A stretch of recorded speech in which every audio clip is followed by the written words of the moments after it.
explosive aftermath hits when the unbeatable forces clash and the dust settles in the squared circle. A dramatic moment in boxing happens when two undefeated fighters risk their perfect records.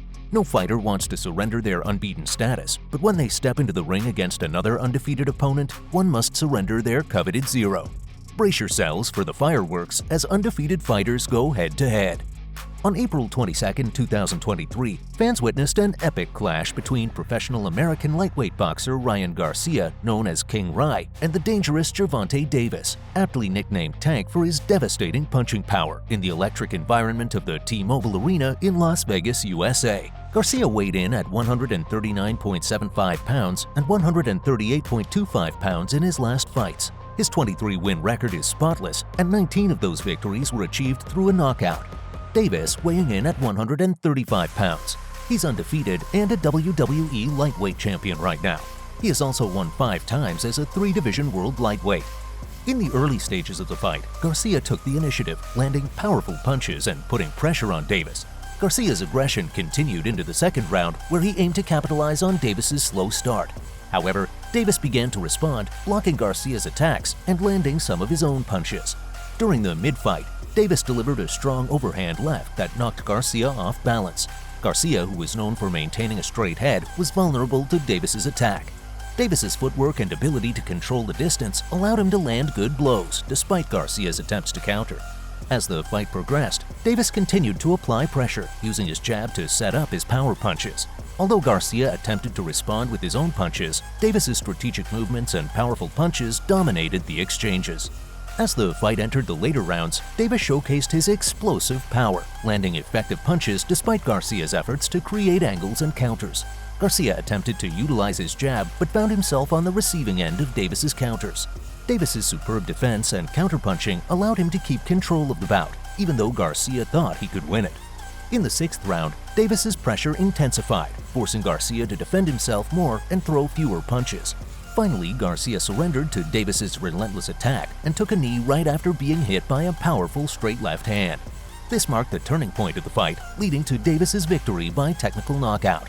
This was Davis's first victory in a major pay-per-view match in Las Vegas. But he got more than enough, and one was going to make a difference. It was more thought to be Garcia.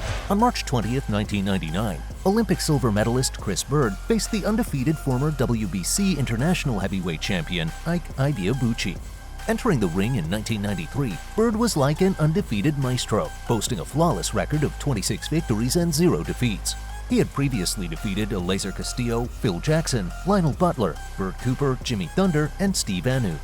Ibeabuchi, who had a perfect 19-0 record, became a serious threat. In 1997, he etched his name in the annals of boxing history, grabbing the WBC International Heavyweight title in a fierce clash with David Tua, showcasing his prowess in the ring.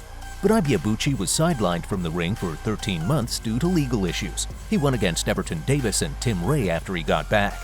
With his cautious approach, Bird dominated the first round, frustrating Ibeabuchi and keeping him from connecting on any meaningful blows. But as the rounds rolled on, Ibeabuchi focused on his target with precision. A right landed upstairs, and he just missed a counterpunch. The intensity in the ring kept escalating. With the opening right hand, Chris Bird unleashed one of the fiercest shots you might ever witness in the ring. The impact was nothing short of breathtaking. When the round was over, there was a question: who did greater damage? It is crucial for Ibeabuchi to analyze Bird's intentions carefully, avoiding any deception from his hisses. He must take the opposite direction since Bird is trying to lead him towards the head. Ibeabuchi pushed Bird back against the ropes in the 5th round, and he crashed to the ground with a devastating left hand. What a left hand! Oh! Bird is facing severe difficulties. Ibeabuchi unleashes a thunderous left hook. As he brings it up to the right, Bird loses his balance and falls for the 2nd time in his career, a real down-and-out situation. He attempts to dispute the call with referee Ron R. about whether it was a knockdown. Suddenly, Bird found himself on the canvas once more, disoriented, and he's in real trouble now. With 15 seconds remaining, he may be able to pass the round. The referee then broke up the fight. After a thrilling triumph, Ike Ibeabuchi finished off Chris Bird. Chris Bird should be ashamed for arguing with the referee as soon as he was pushed down. Though he insisted it wasn't a knockdown, it was, and he never quit pitching rather than battling and defending himself. Ibeabuchi may have simply given him a dumb, cunning knock. Chris truly has no idea what happened. The second time in his career goes down, trying to argue the referee, Ron Roll, about whether it was a knockout. Ibeabuchi was on his way to becoming a champion after the victory. However, a series of legal issues and his unstable mental health unexpectedly cut short his career. He was ultimately charged with sexual assault and placed in jail. In contrast, Bird won his next 4 fights to earn a chance to challenge WBO heavyweight champion Vitaly Klitschko for the world title in 2000. Bird shocked everyone by defeating Vitaly Klitschko and taking the title, but he was defeated on his first defense against Vladimir Klitschko, Vitaly's brother. In an attempt to regain his chance at the IBF heavyweight belt, Bird squared up against Evander Holyfield in 2002. He emerged victorious after 12 rounds by a unanimous decision, skillfully securing the title. He defended it successfully 4 times before losing it to Vladimir Klitschko in a rematch in 2006. After the setback, he entered a few more fights until declaring his retirement in 2009 with a career record of 41 wins, 5 losses, and 1 draw. Hope you are enjoying the video. Take a moment to click the like button and subscribe to get more amazing videos sent straight to your inbox. Russian Dmitry Pirov fought American Daniel Jacobs for the vacant WBO middleweight title on July 31, 2010. Pirov, making his American debut, entered the fight as a relatively unknown boxer to American audiences, but held a perfect record of 16-0 with 13 wins by knockout. The most difficult test for the Russian prospect came in 2009, when he faced off against Kofi Jantua, a previous 2-time world championship contender. The Russians won by a major decision and took home the vacant WBC international title. He won 2 fights by knockout in 2010 against American Emric Mitchell and Estonian Sergei Melis, extending his winning streak. The American crowd overwhelmingly supported Jacobs, the hometown favorite, who came into the fight with a perfect 20-0 record, 17 of which came by knockout. One notable victory he had was a unanimous decision over seasoned opponent Ishe Smith in 2009.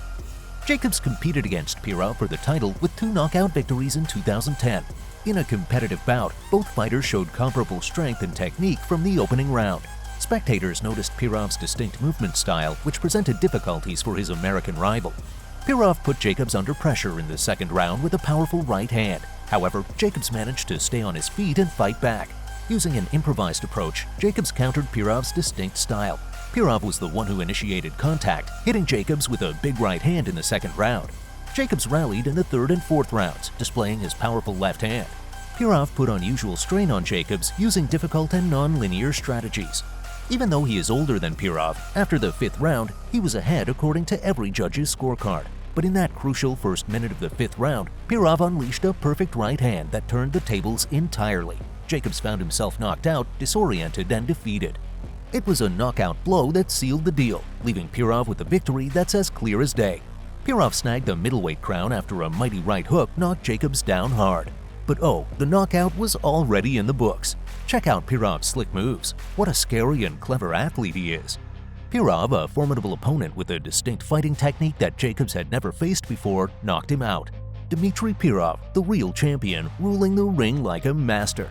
Oh, down goes Jacobs on a perfect right hand. Maybe that. He went on to successfully defend it 3 times. In his 3rd title defense, he scored a wide decision win over Nobuhiro Ishida. Pirov's next bout was scheduled to take place against middleweight champion Gennady Golovkin of the WBA and IBO. Unfortunately, he had a severe back injury that persisted throughout training. This forced him to retire prematurely from boxing before finishing with a flawless record of 20 victories and 15 knockouts. Jacobs was diagnosed with bone cancer in 2011. Thankfully, he made a full recovery and entered the ring again over 2 years later, taking home the vacant WBA regular middleweight championship in 2014. Jacobs holds a record of 37 victories and 4 losses. Pirov is the only fighter to stop him by knockout to this day.